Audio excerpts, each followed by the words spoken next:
Hello everyone, this is Sanjeev and welcome to my IIT and Sanjeev Chemistry channel. If you are first time in my channel, please subscribe my channel. तो बेटा subscribe करोगे तो जब भी मैं ऐसे conceptual question upload करूँगा आपको नोटिफिकेशन आ जाएगा, ठीक है ना। आज मैं और एक ऐसे कॉन्सेप्चुअल क्वेश्चन को डिस्कस करूँगा, एक साइक्लोहेक्सिन डेरिवेटिव से लिया हुआ है, ठीक है ना। इस पार्ट बहुत बढ़िया से मैं डिटेल में समझाऊंगा। आप लोग को उसके बाद भी कुछ प्रॉब्लम आ रहा है तो मेरे को कमेंट बॉक्स में कमेंट कर सकते हैं आप, ठीक है।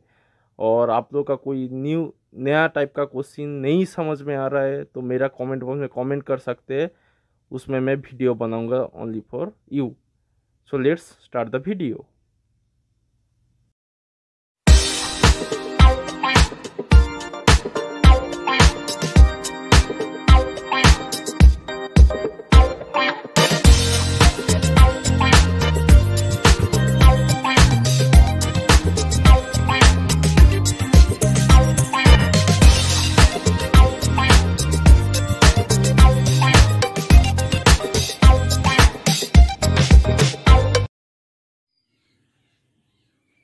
तो आज हम लोग इस क्वेश्चन के बारे में अच्छा सीखेंगे, ठीक है ना बेटा। ये जो क्वेश्चन है ये जून 2019 में आया था। ये कहाँ सा का क्वेश्चन है? ये साइक्लोहेक्सिन का एक डेरिवेटिव ऑफ साइक्लोहेक्सिन है, इसका एक क्वेश्चन है, ठीक है ना। ये क्वेश्चन बहुत ही इंपॉर्टेंट है और बहुत कॉन्सेप्चुअल क्वेश्चन है बेटा, ये जो क्वेश्चन है, ठीक है ना।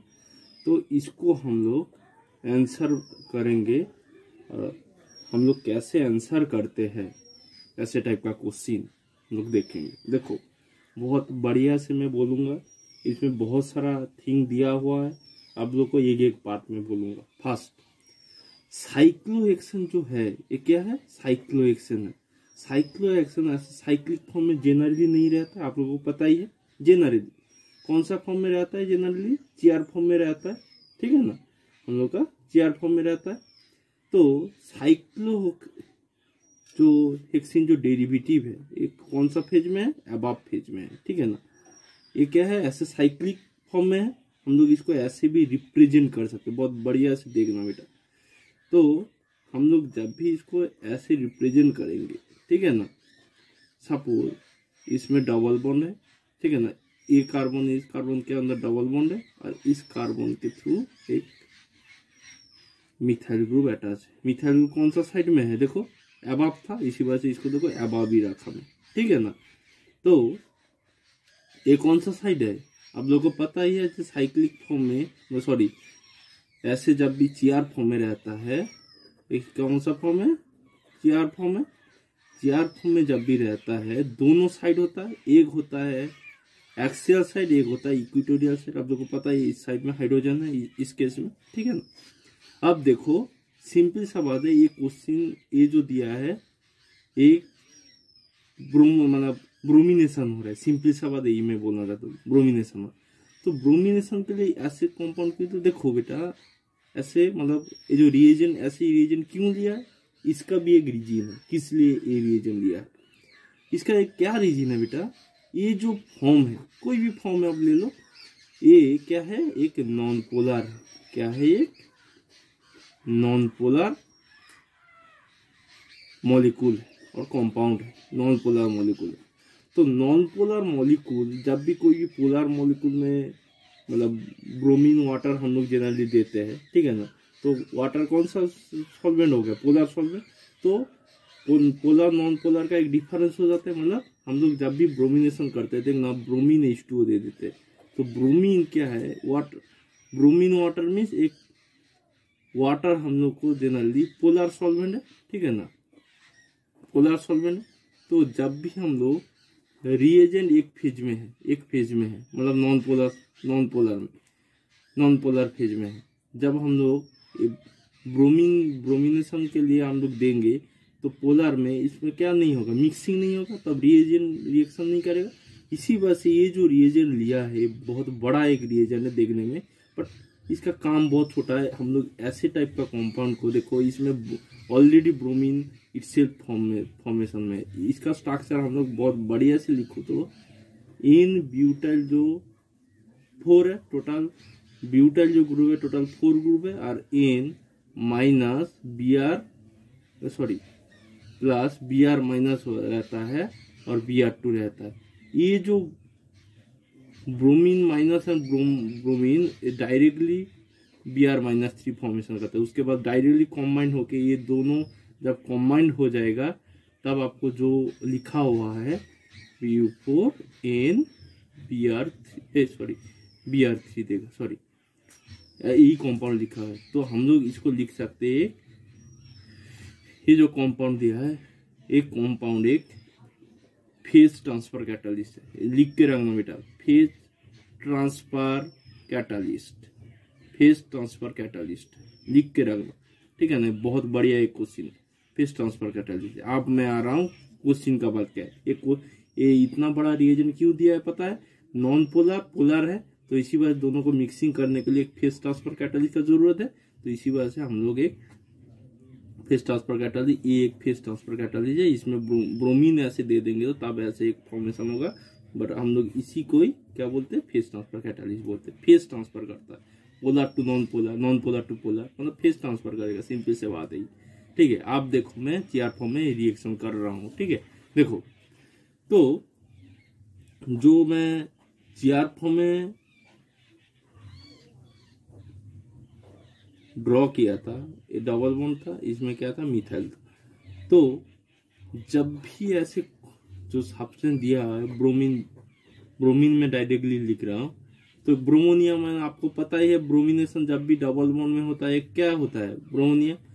बट इसमें देखने का बात यही है स्टीरियोकेमिस्ट्री क्या होगा। देखो बहुत बढ़िया से एबाब फेज में देखो मिथाइल ग्रुप है, तो जब भी मिथाइल ग्रुप एबाब से अटैक कर, मतलब ब्रोमीन एबाब से अटैक करेगा तब हिंडेड होगा।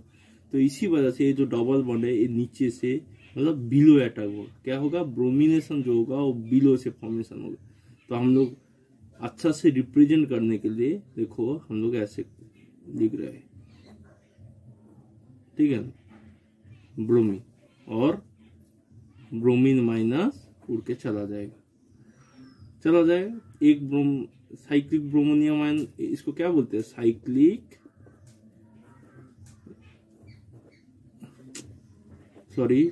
ब्रोमोनियम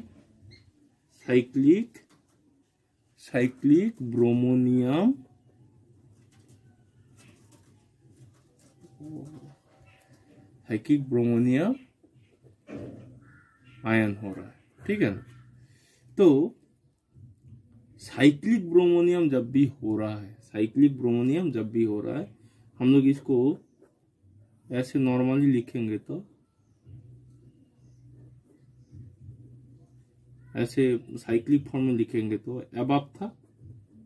कहने का मतलब यही है, ये जो फॉर्मेशन होगा ये बिलो से होगा। सिंपल सा बात यही मैं बोलना चाहता हूँ। ब्रोमोनियम आयन पॉजिटिव चल जाएगा, ठीक है ना। तो ऐसे कंपाउंड फॉर्म होगा। उसके बाद देखो डायरेक्टली क्या होता है, देयर इज अ 2 पॉसिबिलिटी। ये जो ब्रोमीन माइनस जो हुआ है, आप देखो मैं आपको एक बात बोलना चाहता हूं बेटा, इधर देखो ब्रोमीन 2 पॉसिबिलिटीज है, आइदर इधर से अटैक कर सकता है, ठीक है ना, और ये बिलो में फॉर्मेशन हुआ, और इधर से मतलब अबाब से भी, क्योंकि ये सब नीचे में अबाब से भी अटैक कर सकता है। तो मैं लिखूंगा path 1 and path 2। Reaction path 2 से जो जा रहा है वो मोस्ट फेवरेबल होगा, पाथ 2 से जो जा रहा है वो मोस्ट फेवरेबल होगा। इसलिए देखो मैं डायरेक्टली ब्रोमोनियम इधर अटैक करेगा तो ये निकल जाएगा, ठीक है ना। तो देखो डायरेक्टली इधर से अबाब से अटैक कर रहा है ब्रोमीन, इधर से मतलब ये बॉन्ड ब्रेकेज हो रहा है, तो इसमें हम लोग लिख देंगे ये जो नीचे था नीचे ही रहेगा, इसमें हाइड्रोजन अबाब रहेगा ब्रोमीन, और ऊपर में क्या था, मिथाइल। यही आपका प्रोडक्ट होगा। देखना अबाब से होगा तो बहुत बढ़िया से फास्ट प्रोसेस से होगा। तो हम लोग का जो प्रोसेस है देखना, अबाब ब्रोमीन होगा, बिलो ब्रोमीन होगा, और अबाब। ये जो प्रोडक्ट है जब अबाब से अटैक करेगा ये मिथाइल से बहुत ज्यादा स्टेरिक इंजन होगा, इसी वजह से ये प्रोडक्ट अभी फॉर्मेशन नहीं होगा, ठीक है ना। बहुत तो इसी this one is the major product. तो हम लोग डायरेक्टली इसको ड्रॉ कर सकते हैं बेटा, इधर देखना, ठीक है ना, डायरेक्टली इधर से ड्रॉ कर सकते हैं मिथाइल ब्रोमीन और नीचे में ब्रोमीन और ऊपर में जो हाइड्रोजन फाइड्रोजन था ये इसमें नीचे। तो हम लोग इसको लिख सकते हैं, इधर देखना, इसको लिख सकते हैं साइक्लिक फॉर्म में अबाव मिथाइल ग्रुप, ठीक है ना, अबाव ब्रोमीन ग्रुप और below bromine. This one is the major product. ये जो क्वेश्चन था इसमें से जो क्वेश्चन था, ये जो प्रोडक्ट होगा यही करेक्ट प्रोडक्ट होगा, ठीक है ना। तो एक बहुत बढ़िया क्वेश्चन था बेटा। इसमें से ऐसे टाइप का क्वेश्चन साइक्लोहेक्सेन से बहुत टाइम से आ रहा है, तो इसको बहुत बढ़िया से देखना। कोई भी प्रॉब्लम हो रहा है, ठीक है ना, मेरे को क्वेश्चन पूछ सकते हैं। ऐसे टाइप का क्वेश्चन जितना इंटरेस्टिंग होगा उतना अच्छा होगा, ठीक है ना। So in the next class we will study the next thing. Okay, see you in the next class. Thank you for watching this video. Again, I just tell to you, please subscribe my channel, like, share and comment my video. Okay, आप लोग को कोई भी new topic या new question समझ में नहीं आ रहा है तो मेरे को पूछ सकते हैं, ठीक है ना। तो मैं उसके ऊपर एक वीडियो बनाऊंगा, ठीक है। ओके।